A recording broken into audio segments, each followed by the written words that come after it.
What's up everyone, welcome to this video.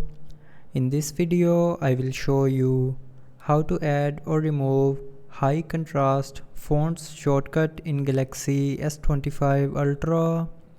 So first of all, open settings. Now in settings, scroll down and here click on accessibility. Now in accessibility, click on VN enhancements and then click on high contrast fonts option.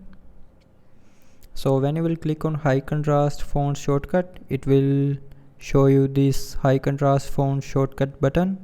So if you want to add the high contrast font shortcut, then turn on this button, and after turning on this button, when you will tap on this accessibility icon, it will show you the high contrast fonts shortcut.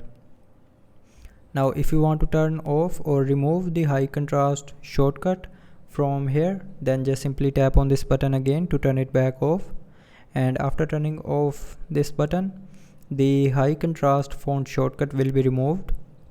So that's how you can add or remove high contrast font shortcut in Galaxy S25 Ultra. So I hope you liked the video. Thanks for watching.